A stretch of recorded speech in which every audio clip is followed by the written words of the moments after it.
Sorry, it's recording now. Yeah. So this movement, the Sufism in the medieval Islam, much has been written about it, but much is still hidden. And I'm sure that the two scholars with us today will be lightened different aspects from Syria and from Sicily, two different spaces. And I'm sure that we will deal with this aspect at the end of this panel. I'm very happy to introduce the first scholar, Professor Daphna Ephrat from the Open University of Israel in the field of Islamic and Near Eastern history. Professor Ephrat is the author of A Learned Society in a Period of Transition, 2000, and Spiritual Wayfarers, Leaders in Piety, Harvard, 2009. And the third one, just published recently this year, Sufi Masters and the Creation of Saintly Spheres in Medieval Syria. And Professor Ephrat, co-editor of volumes on religious leadership and sainthood in Islamic society. The first presentation under the title of The Garment of the Shaykh, Embedment and Transference of Baraka in the World of Syrian Sufi Saints. So please, Professor Daphna Ephrat, it's the screen for you.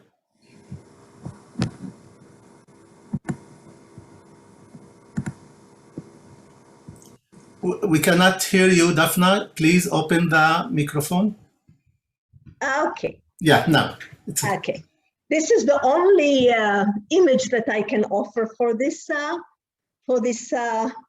presentation, but just as to convey the notion of the image of the khirqa, the Sufi cloak, with the image of Abdul Qadir al-Jilani, the famous Abdul Qadir al-Jilani, sitting upon a throne, dressed with a cloak.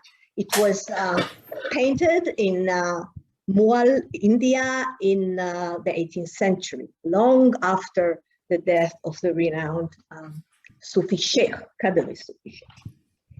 So thank you, Housni, dear Daniela and Jonathan.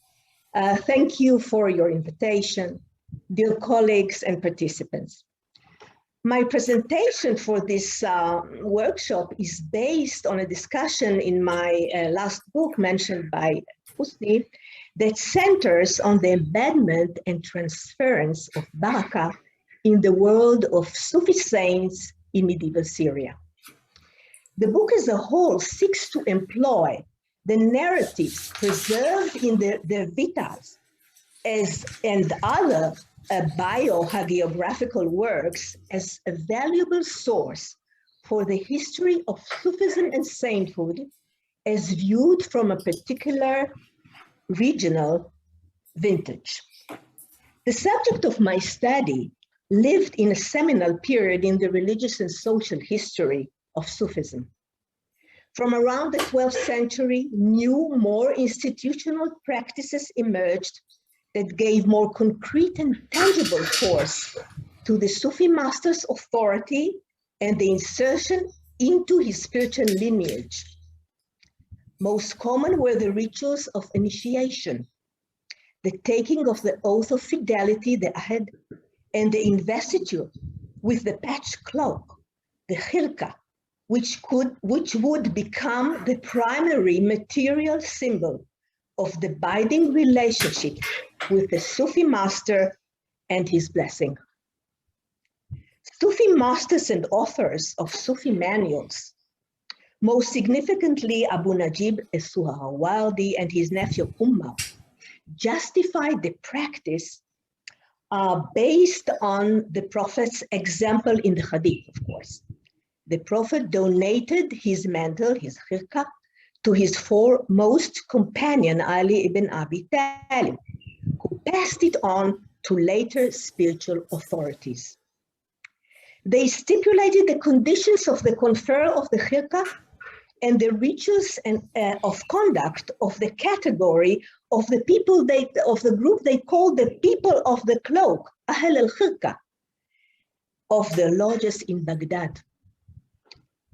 The Sheikh of the spiritual path who put down roots in the Syrian milieu of the 12th and 13th centuries did not leave behind any regulations concerning the Sufi habit of initiation.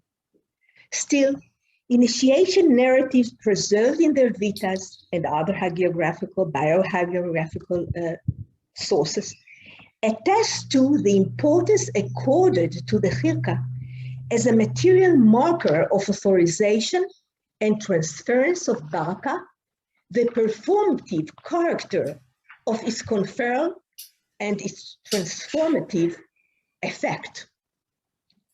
An account in the Vita of Ibn Qawam al-Balisi, the renowned sheikh of the town of Balis on the western bank of the Euphrates, may serve as an example.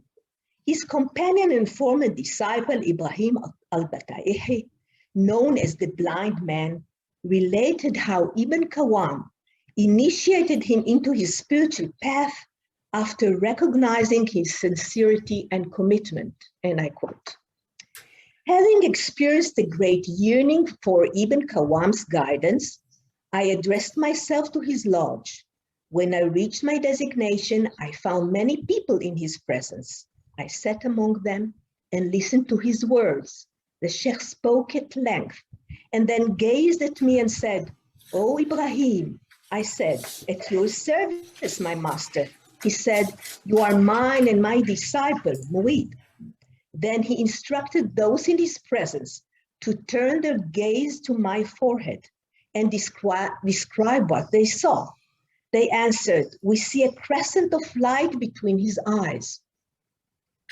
At this, the Sheikh responded, 'This is a sign of the blessing bestowed on my companions, ashab.' So I approached him, and he made me take the pledge, placed his hands on my forehead, and dressed me with his khirqa. The transformative function of the khirqa is clearly conveyed in an account in the Vita of Abdullah al-Yunini, the famous Qadri Sheikh of Baalbek. By wearing the patched cloak transmitted by a disciple of Al-Qadr al-Jilani and the cotton skull cap, Kalanswa, given to him after the death of the alleged founder of the Qadiriya path, al-Yunini was able to advance to a higher mystical level, reaching an encounter with the biblical prophet Ibrahim al-Khalil and connection to the realm of the unseen.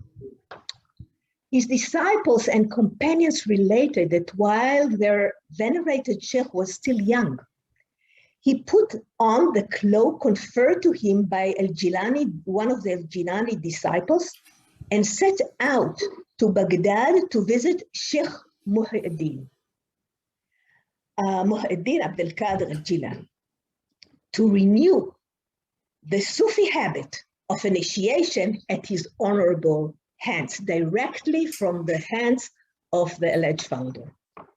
Sheikh Muhyiddin, on the last night of the journey, when he had already arrived at the city gates, Sheikh Muhyiddin passed away.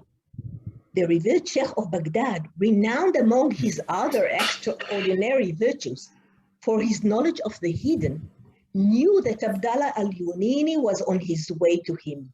He told his son Abdul Razak to behold his corpse, prepare for his arrival the following day, and confer his cloak and skull upon him. Abdullah al-Yunini entered the place where the body had been laid, prayed there the final prayer before burial, and then secluded himself in a cell. After 40 days of intense prayer and fasting, he emerged and asked Abdul Razak to return the deposit. Razak did so, and by performing the initiation ritual in a communal gathering convened in his father's lodge. Al-Yunini donned the garments and returned to Baalbek. as eloquently observed by contributors to the volume Robe and Honor in the medieval word of investiture across medieval Christianity and Islam. The investiture rite or ceremony, in all its cultural variety, was much more than a symbol of religious, social, and political position or political position.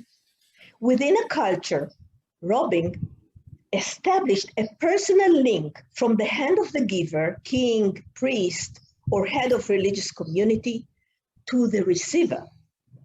Narrative preserved in the Vita well demonstrate this observation. Their examination exposes the significations and symbolic uses of the khirka and other items of clothing and physical effects and their role in sustaining the master-disciple tie, in establishing and sustaining the master-disciple tie. Various material objects are displayed as the embodiments of the Sheikh's spiritual power and grace, capable of producing baraka and gratitude's marvels in description of his long-lasting relationships with his disciples. Frequently, a master would employ the baraka embedded in his cloak and other garments to guard his beloved disciples in times of trouble and danger. One narrative, framed in the context of journey, clearly conveys the notion of the importance ascribed to the Sheikh's garment in forging the master-disciple tie metaphorically and in practice. A beloved disciple of the revered Sheikh of Baalis asked his permission to make a pilgrimage to Jerusalem. Ibn Qawam dresses him with his coat to protect him along the way. In the vision of the disciple, the Sheikh guards his every step through the physical presence of the garment.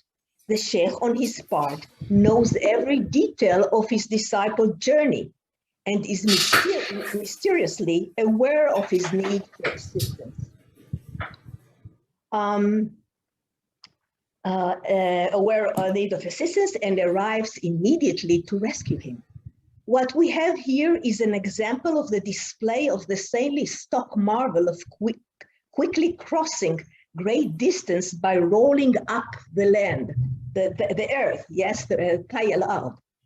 The miracle served as a potent affirmation of the Sheikh's privileged access to arcane knowledge and supernatural powers, as well as his role as a protecting patron. His baraka is embodied in his coat and employed to rescue his disciple from highway robbers. Other accounts illustrate the embodiments of baraka in the garments and other material objects conferred by the revered Sheikh to his close disciples, objects that remained with them after his death and sustained his saintly presence. Their effect surfaces, for instance, in a testimony by Ibn Qawam companions and former disciples. Sheikh Shams al-Din al-Khaburi narrated how he continuously sought out Ibn Qawam to hear his words and receive his blessings. Once he discovered that his Sheikh was staying in a certain place among his companions. They sat in a circle orbiting him and performed a collective dhikr rite. Arriving there with his prayer beads, al-Khaburi handed it to the Sheikh.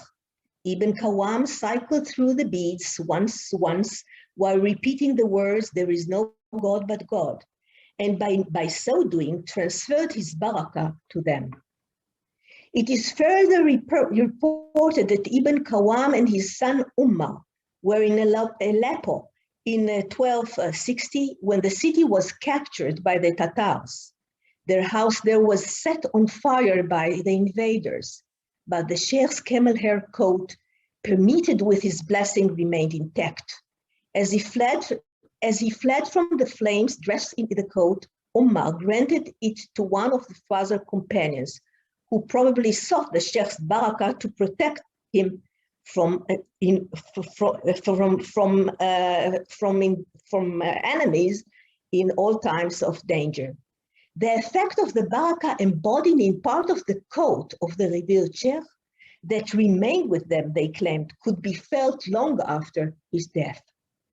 During the 13th century, the Sufi praxis of granting the Sheikh's garment as a signification of bestowing blessing that had its origins as a symbol of authority and authorization in investiture rites was further replicated and became commonplace.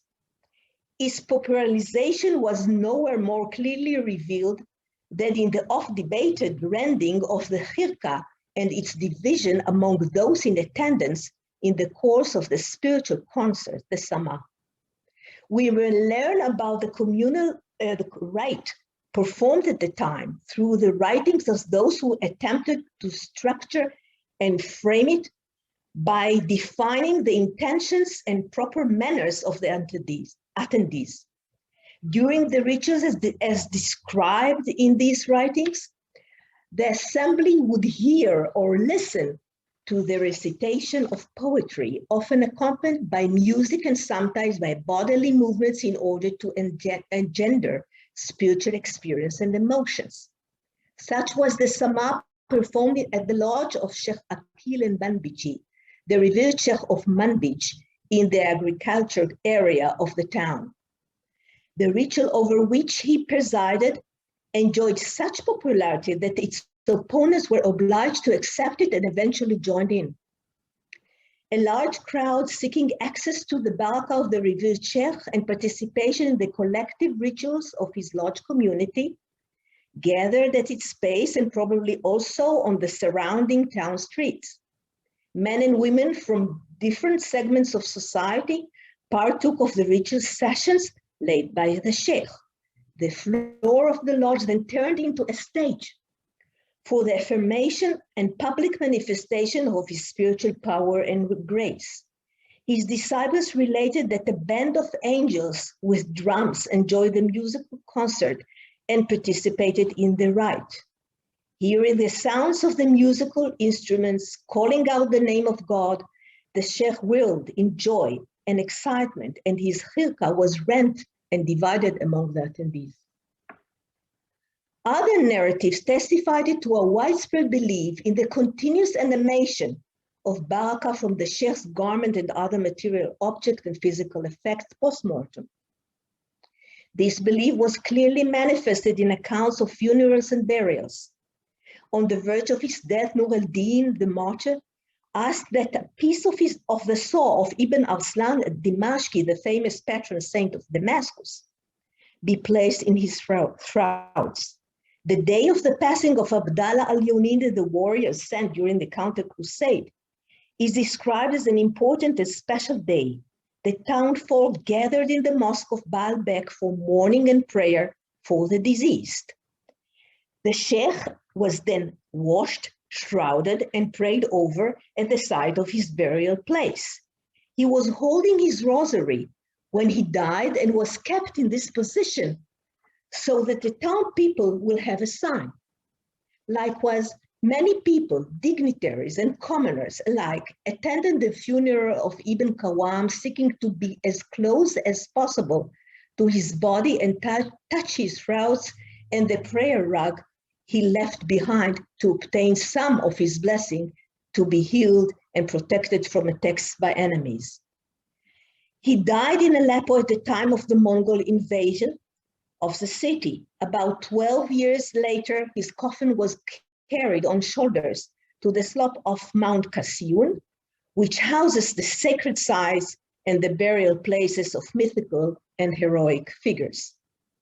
These and similar accounts are but sampling of the embodiments of spiritual power in symbolic practices and physical effects, in the word of the locally revered sheikhs and their fellow believers. Their garments, like other material objects they used and left behind, were perceived, displayed, and employed as a material marker, as a material and symbolic marker of saintliness, central to the construction and sustainment of spiritual power the bestowal of blessing, and the making of the saint present in his physical absence.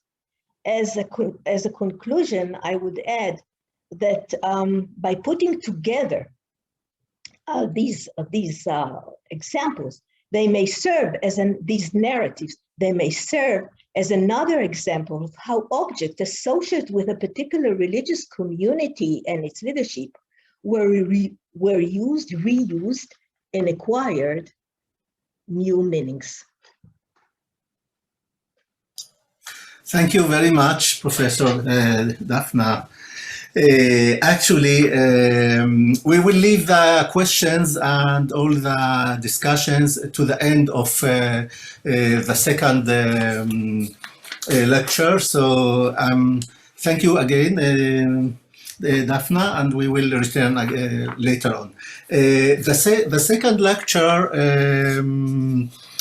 by Dr. Sara Kuehn, entitled Binding Threads and Expanding Threads, the Interlaced Serpents on the Lining of So-Called Mantle of Roger II, 528 Hijra, 1133-34 AD. Dr. Sara Kuehn presently teaches courses on Sufism and Islamic aesthetic at the Department of Islamic Theology, University of Vienna, and works at the interdisciplinary junctures of art, history, anthropology, theology, religious, and cultural studies. Dr. Kuehn is the author of The Dragon in Medieval East Christian and Islamic Art, published in 2011, and of Monsters of Bearers of Life-Giving Powers, Trans-Religious Migrations of an Ancient Western Asian Symbolism, 2016. She is co-editor of 3 collective volumes, including The Intermediate Worlds of Angels, Islamic Representations of Celestial Being in Transcultural Context, Holy Places in the Mediterranean, Between Sharing and Division, and Female Visions, the Religious Visual Culture of Contemporary Female Islamic Mysticism. She is currently exploring the visual culture of Sufism in Europe in a book provisionally titled Vision and Visuality in Western European Sufism. So please, Dr. Sara Kuehn, this is the screen for you. You can share with us your presentation.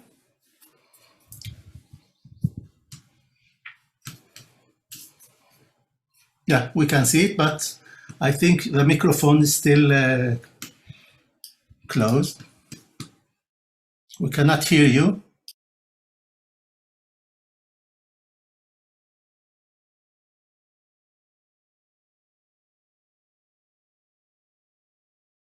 Sara, we cannot see. That's it.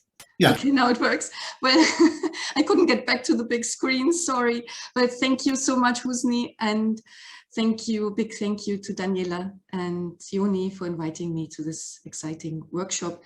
I think the screen is shared and I use the big view. Hope that all works. The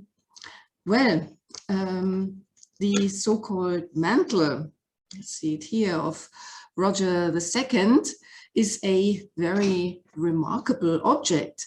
In pre-COVID-19 times, it was seen daily by thousands of visitors to the Imperial Treasury in Vienna.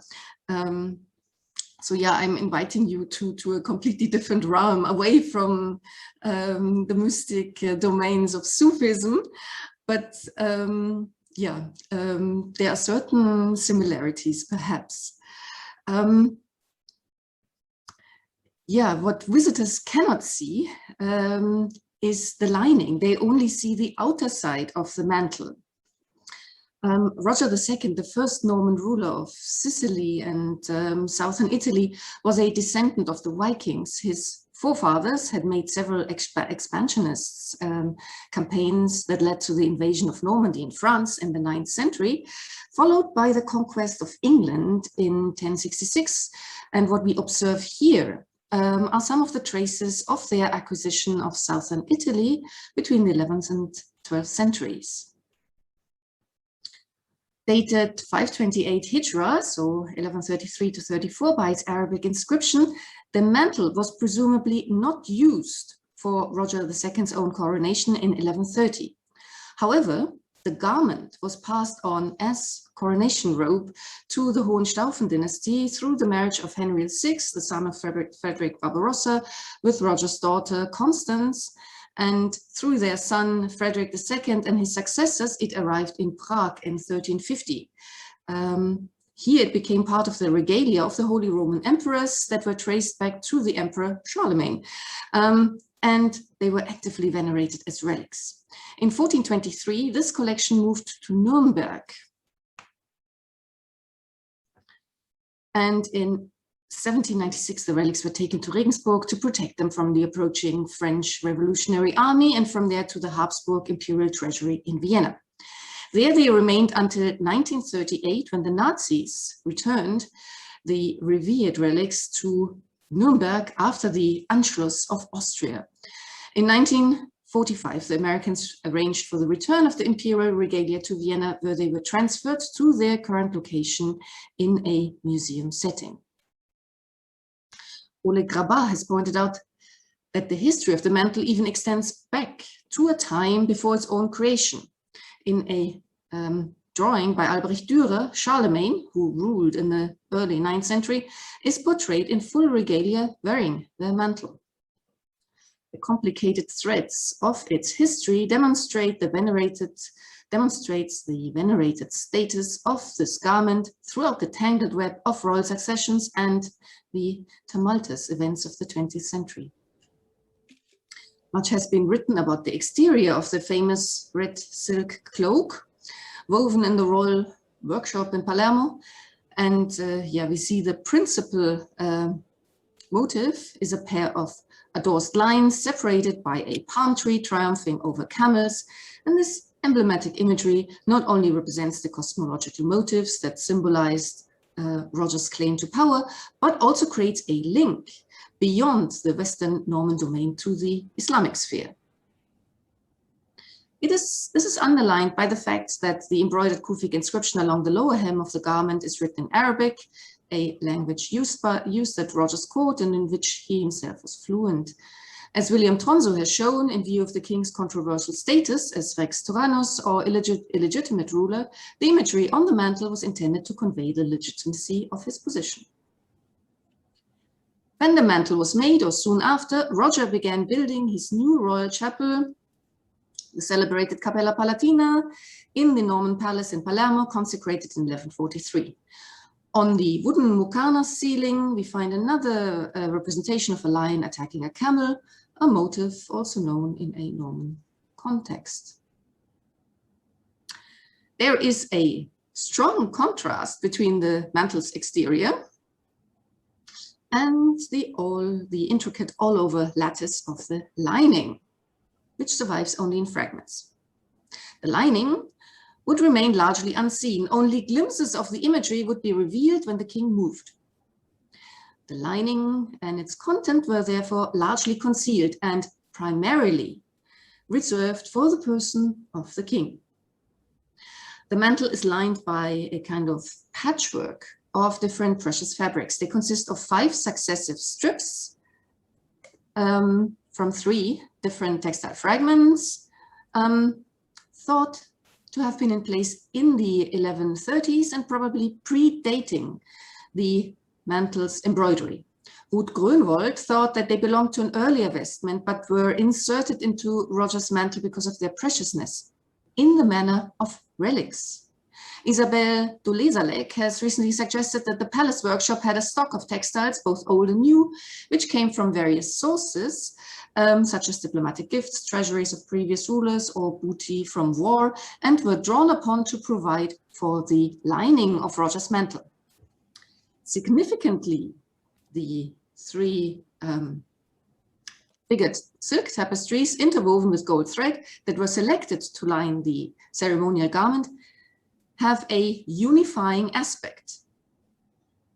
They are all covered with interlaced and interlocked serpent bodies, creating a variety of designs that are intricate and knot-like in character. The interlace also allows for the art of creating betweenness. In these interstices and enclosures, we find groups of human figures, trees, birds, and foliate motifs, the meaning of which has not been deciphered. However, since these entangled figurations were chosen for the lining of Roger II's mantle, a highly official and ceremonial vestment, we can assume that its symbolic content was imbued with a special significance. Based on their motives, the fragments are commonly referred to as the Tree of Life, the Dragon, and the Bird Cloth. In the 18th century, Roger II's sarcophagus in Palermo Cathedral was opened, revealing his funerary garments, which today survive only in the form of a drawing. Remarkably, it can clearly be traced to the lining of his mantle.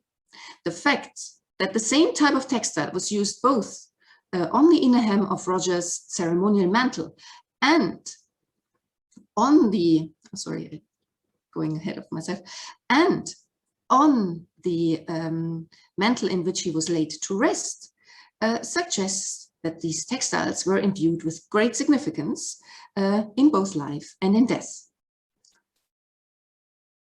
Now, why serpents?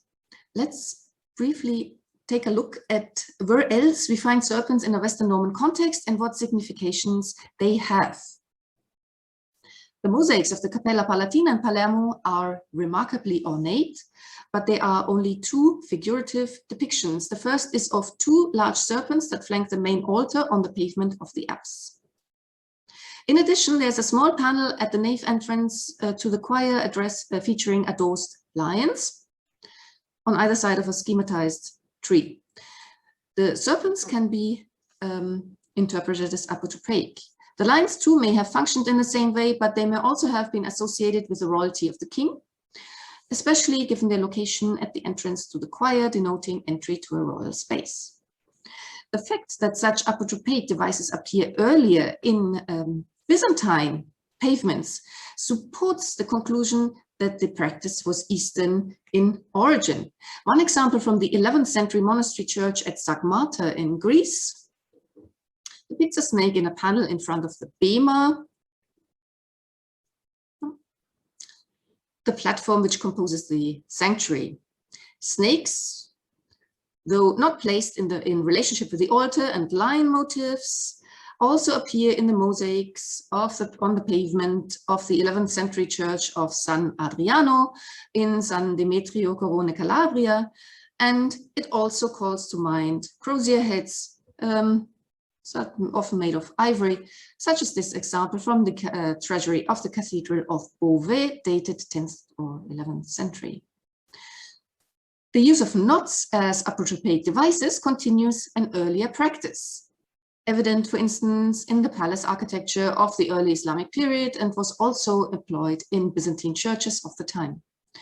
Importantly, these knot designs were also placed in or near thresholds. The location reflects the importance of the threshold as the liminal realm between the perilous exterior and the secure interior. One of the primary uses of the iconography of the serpents was therefore to denote the liminality of the threshold. Here, its fierce, menacing aspect is found in a beneficial context, in that it is directed towards the outside world, warding off hostile attacks and defending those inside. Its semantic horizon is thereby extended to include the function of guardian of the threshold, akin to a tutelary spirit imbued with prophylactic and talismanic power. The apotropaic and protective function of the serpent may further be associated with the belief in the evil eye, the blighting glance of envy, deeply entrenched concept found throughout the world. Apotropaic symbols were used to ward off its malevolent gaze, to dispel evil, and to guarantee protection. It may further be noted that the evil eye was often thought to be most harmful to those in the liminal stages of life, during rites of passage such as initiation, marriage, and funerary rituals. So at funerary sites and mausolea, serpents often serve as markers of sacred spaces, as seen in the Interlaced Serpents covering Roger's shroud. It is significant that the bodies of all of these snakes are rendered with loops or knots. The reduplication of potent signs, such as the complex knotted forms featured on the lining, was presumably intended to intensify their beneficial effect by evoking the concept of a continuous, endless protection. The knots serve to hold the ambiguous forces of the serpents at bay by binding them. So on a structural level, the lining itself consists of a material which itself is composed of knotted or intertwined strips, fibers, or strands, reinforcing the structural integrity of the material. Then there is a suprastructural level in the visual details embedded in the lining structural layer, the interlinked and knotted serpent bodies.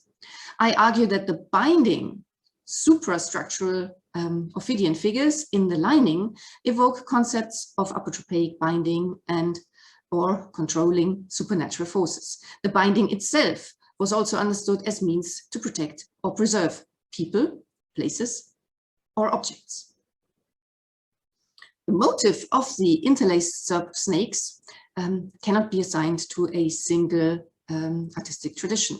This is evidenced by the depiction of similar motifs on an 11th or 12th century wine red and gold summit, the so-called relic cover of Saint Amandus, thought to have a Western Asian provenance. And this has a repetitive pattern of pairs of giant double-headed serpents enclosing double-headed eagles with mythical felines. A similar iconographic scheme is found on one of the Byzantine enameled medallions from the Palladoro in Constantinople, which features serpents enclosing the ancient Iranian cosmological motif of the tree with birds. Nearly 25 years ago, Oleg Grabar commented on the shared visual characteristics of a number of high-quality objects whose provenance is often difficult to ascertain and which were used and appreciated in Christian and Muslim courts alike, an idea which was elaborated by Eva Hoffman with regard to textiles. She postulated the existence of a, quote, shared textile vocabulary of the international courts between the 10th and the 12th centuries from Islamic, Byzantine, and Norman centers, unquote. A further testimony to transcultural entanglements to the mobility of forms, objects, craftsmen, and ideas is provided by the discovery of a silk fragment from Samangan province in Afghanistan, now preserved in the Asabach collection in Kuwait. This bears an uncanny resemblance to the so-called bird cloth. The discovery of this important fragment has previously gone largely unnoticed. Just as on the bird cloth, the Samangan fragment shows an essentially tripartite interlace forming heart-shaped knots in mirror image of the bodies of 4 serpents.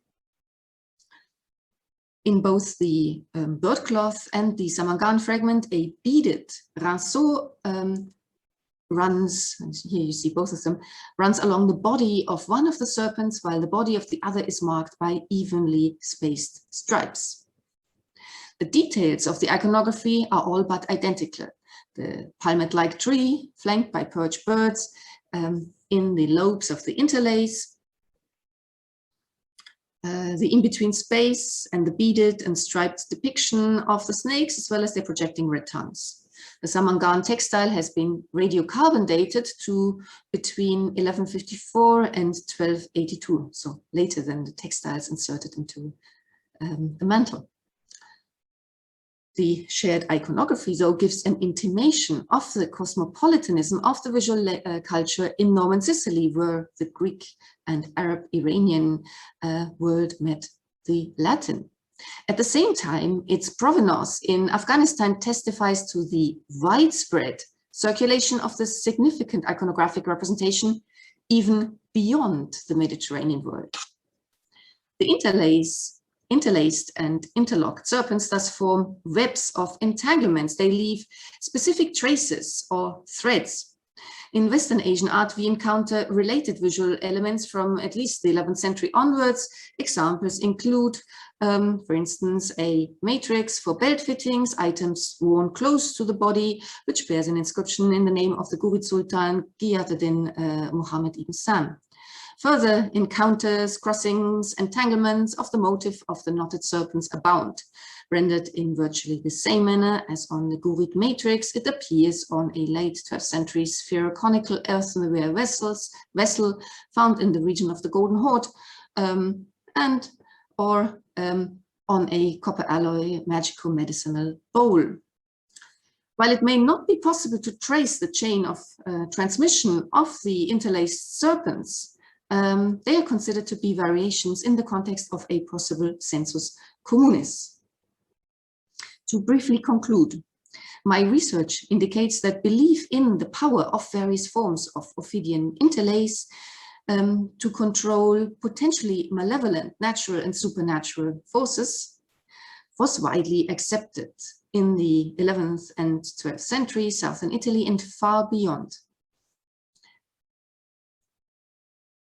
Roger II's iconic mantle, revered as relic in its later life, reveals an intriguing juxtaposition of the exterior visibly proclaiming royal power and authority, and an interior lining concealing royal vulnerability, hidden from sight within.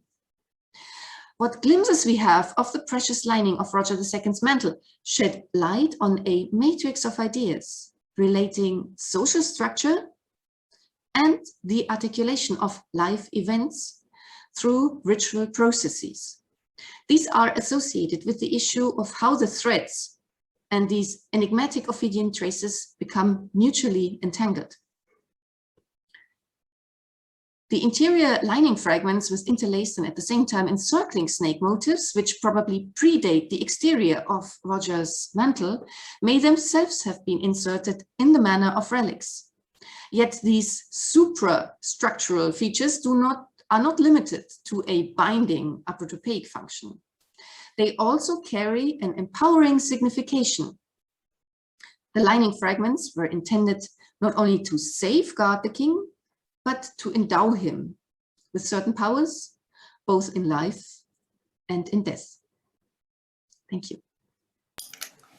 Thank you very much, Sara Kuehn. It's really so interesting to see this presentation and dealing with Byzantine, Latin Kingdom, Fatimid period, Sicily, and Islamic world. All of this together, it's open for us a lot of questions and notes. And I'm really will be happy to open the discussion for both lecture. But before that, I would like to share with just a small note that during my study of veterinary medicine in medieval Islam, I came across on an episode about a Sufi who was part of a hunting trip of the Mamluk Sultans. During the journey, this Sufi concealed the animals from the hunters.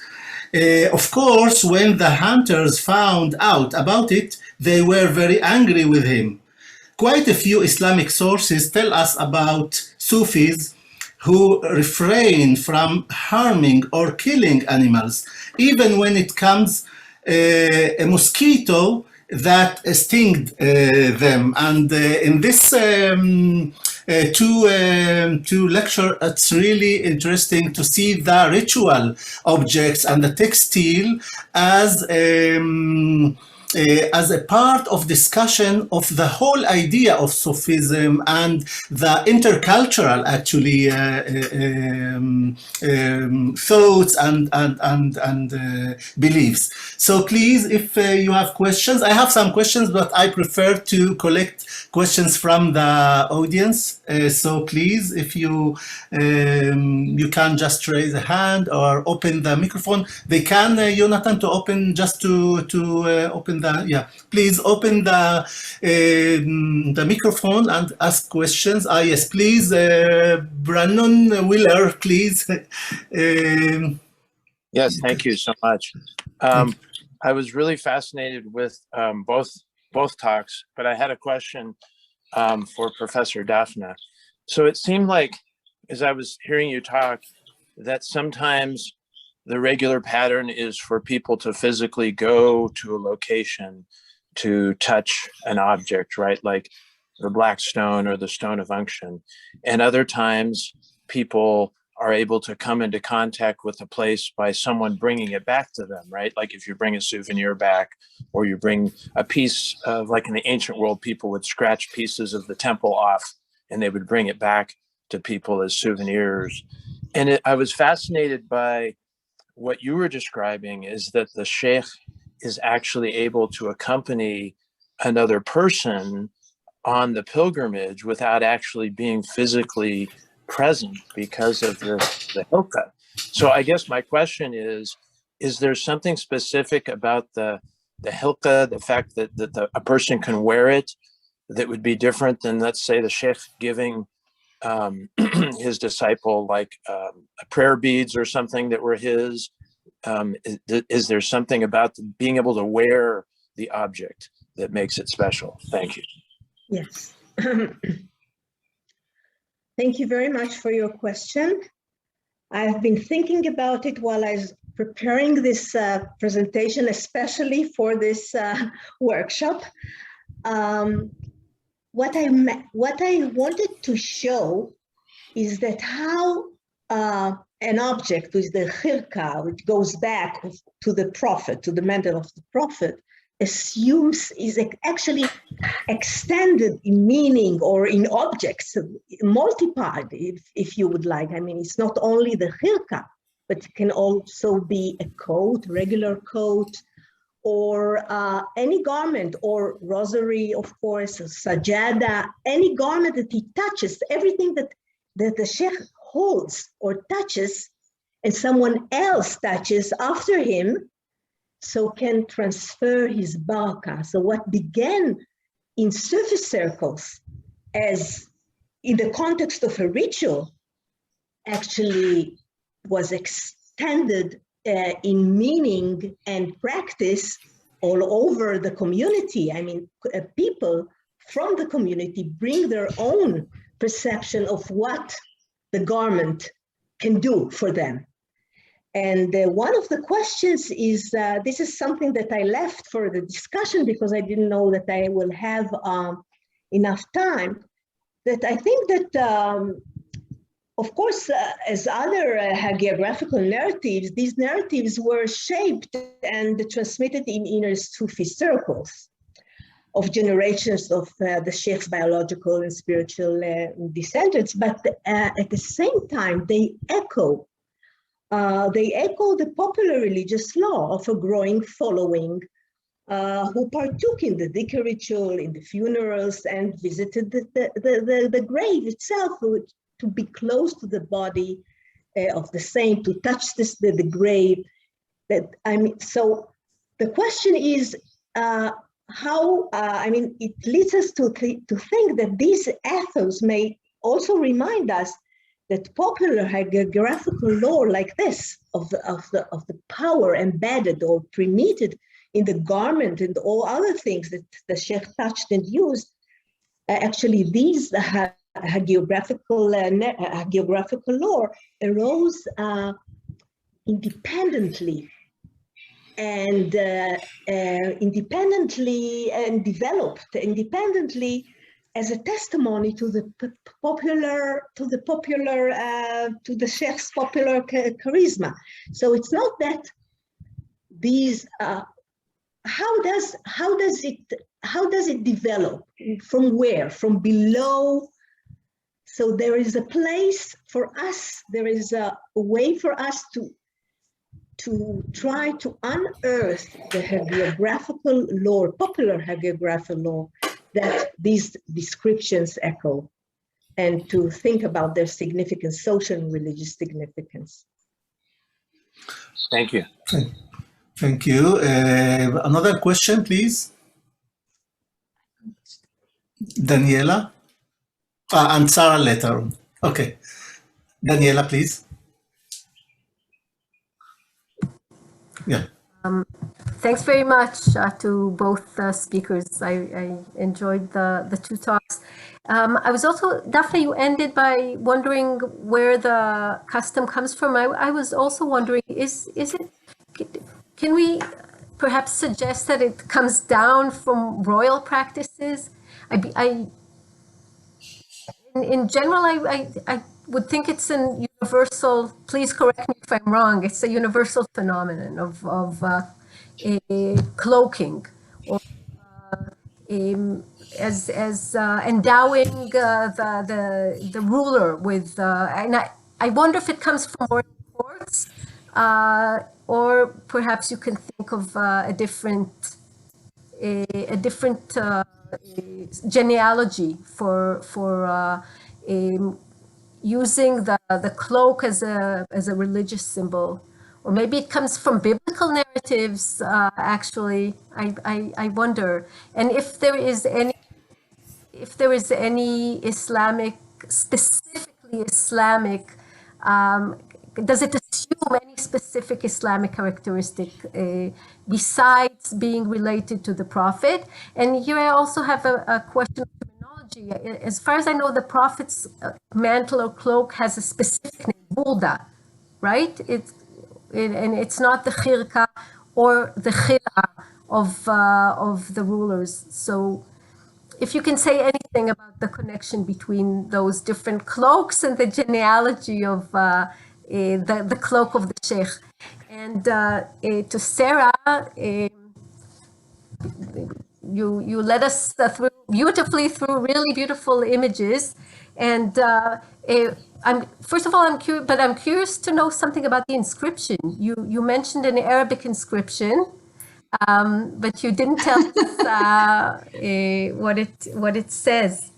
And also, if you could say just a little bit about the about the culture of Sicily of the period, the hybrid culture of Sicily at the time of the manufacture of this garment. Yeah. Please, Daphna, first. Yes. I have to think about a part of your question, but while you were asking it, I was thinking about the figure of Khidr, the green one, who figures prominently in hagiographical narratives as a spirit Shaykh who guided Moses.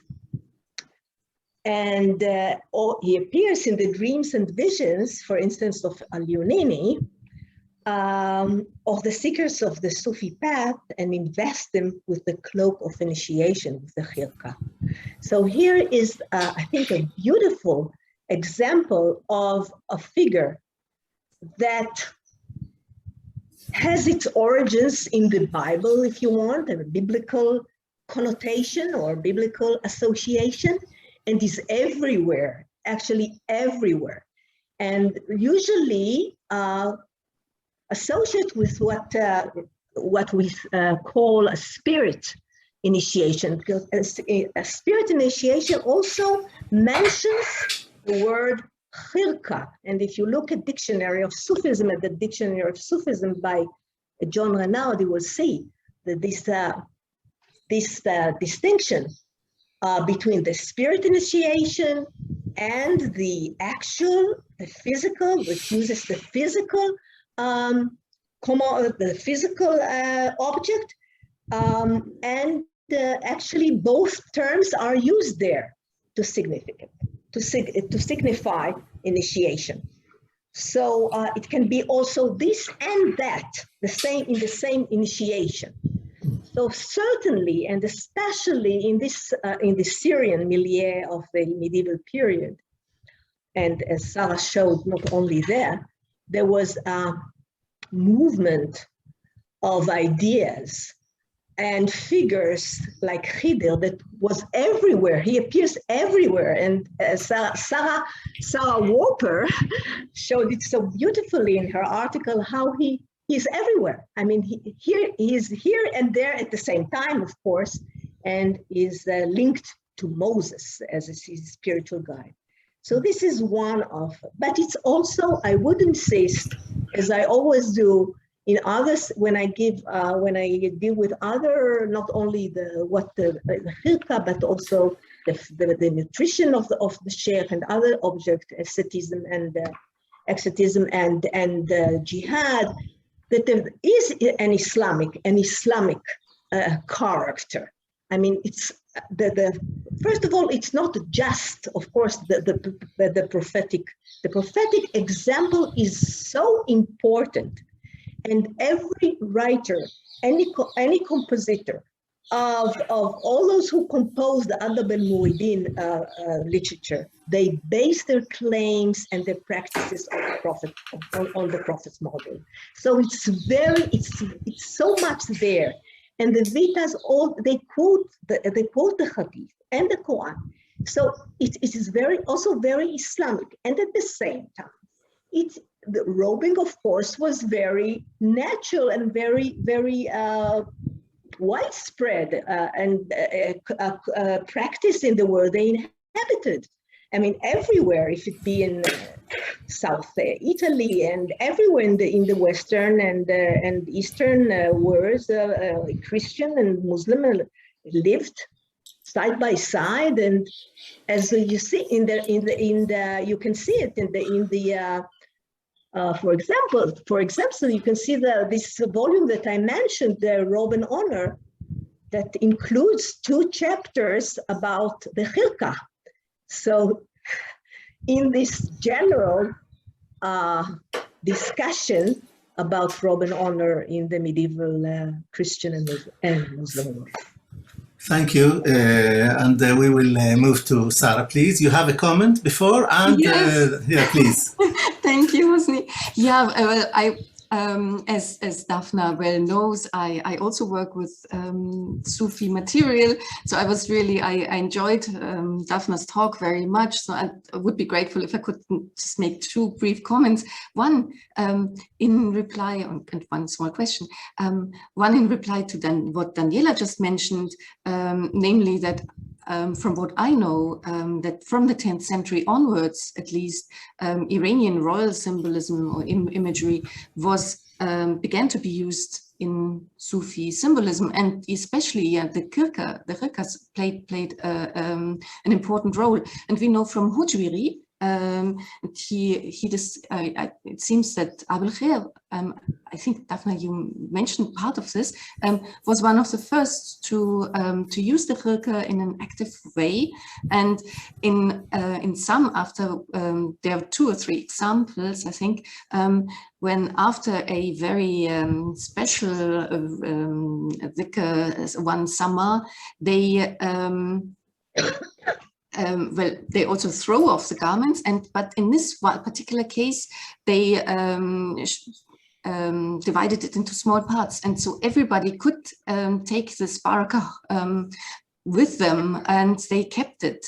And so some of these were very, very special khilqas, which were, well, as you all explained, so I don't need to. Thank you. I just wanted to mention this. Daniela, you asked about inscriptions. Well, the main inscription I talked about in my presentation is, of course, the well-known inscription which you see on the mantle. Isabel Dolezalek has written a whole volume on these, especially on this inscription and related inscriptions, and she found that it was a rather archaic style of Kufi which was used there for this inscription. So it's presumed that it was definitely made in Palermo at the imperial workshops there, and yeah, if you ask about craft, I mentioned another inscription.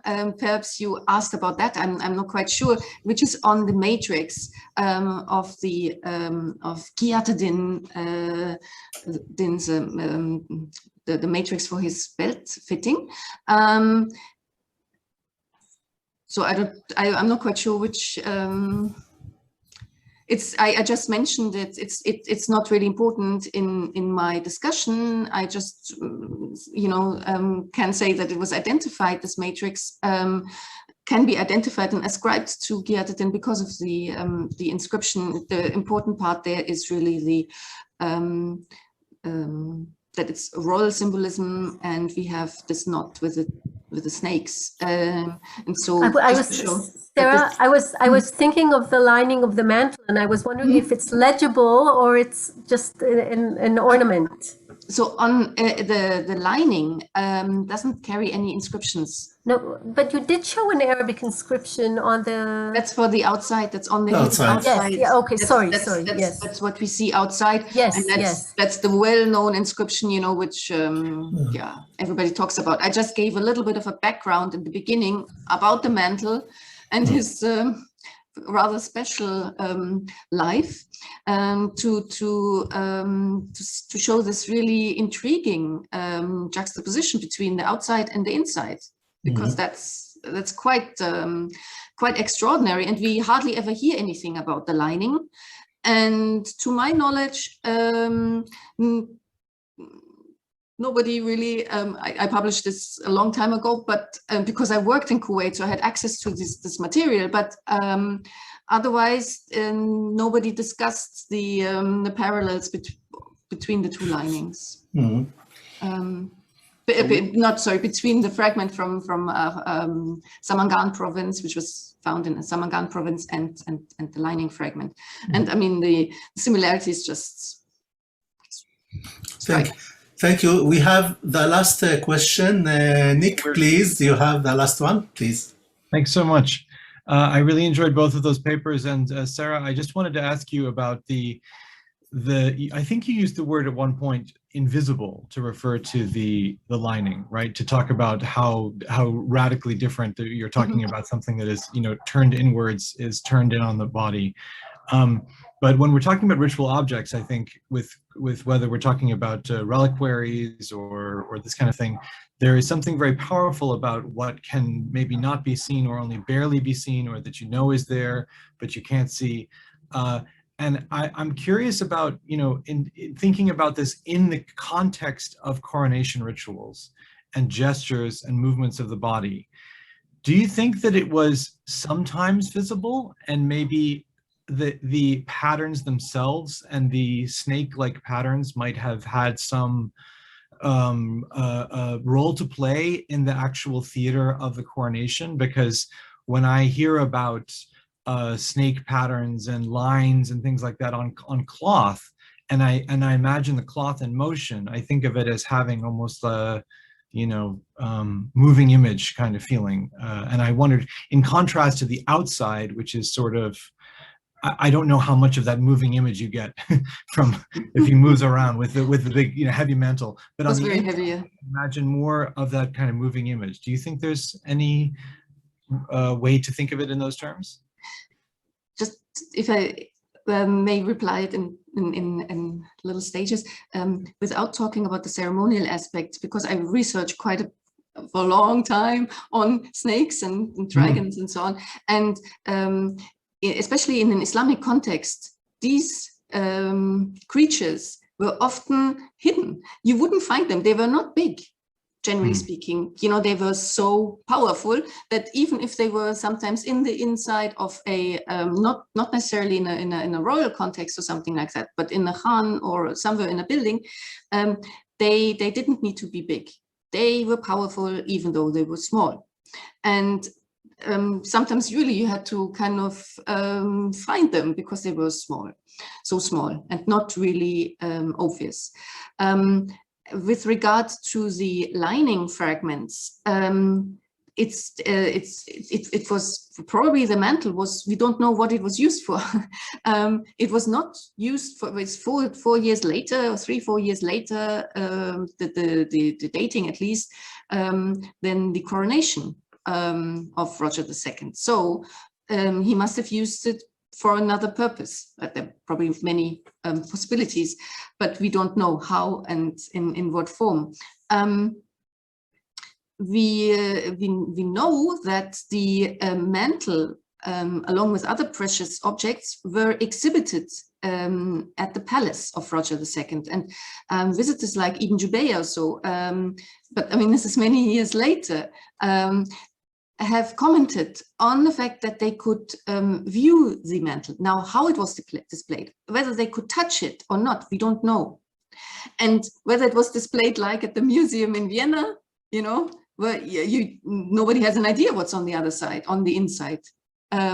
This is also something we don't know. We only know that it was really, really heavy. And there is one reference to Roger II wearing this or another mantle, and he only wore it one way, and he changed into more comfortable clothes on the way back because it was so heavy. So I don't know. Also, when they were displayed in Nuremberg and in Prague first, and in Nuremberg as relics, it was on one day when they were displayed, and people came and touched the relics. They could touch them. It was on the marketplace, and they were considered to be very, very holy objects. Of course, they were thought to be connected to Charlemagne at that time. Yeah, nobody made the connection to Roger II. But we also don't know, you know, whether they could turn them and look at the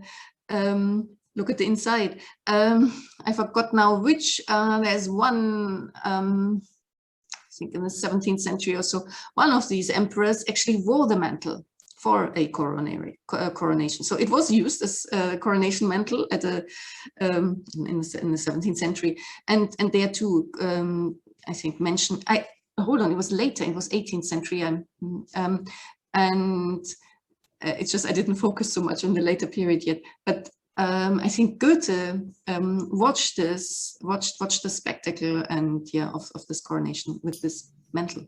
So yeah, it has a very fascinating history, very varied life. Yeah, it's true. It's really wonderful, and we have only 20 minutes for the next panel. So I just, for another small note, I remember the Shahnameh, the Dahak, and he has in his shoulders 2 serpents. So when I saw your presentation, I remember another part of the world, and maybe we have to deal with all this relationship, and it's interesting to. If I may just reply to this one very, very briefly, the Yes. Dahaks. That's the Indo-Iranian heritage, yes. And he was, of course, you know, also ambivalent, but mainly evil as a figure. But the serpents that we find in the medieval Islamic period and so on, they had an apotropaic function. Of course, they could also bite. I mean, that's why they chose these powerful creatures. Yes. But they were used as apotropaic, and this is not a function that the snakes of Zahak had. Because they could devour. I mean, they had mainly, a nasty function. This is the limitation of the Zoom, because we cannot continue the discussion, you know, in the break. But hopefully next time or next conference we can organize another. Nobody's stopping you, Housni. You can continue the discussion as long as you want. We're leaving the Zoom open. Ah, yeah, okay. Yeah, go on. Sorry. Okay, so we can continue. Pause the recording, Daniela. We should pause it. Yeah, okay. Okay, we can head out. So it's my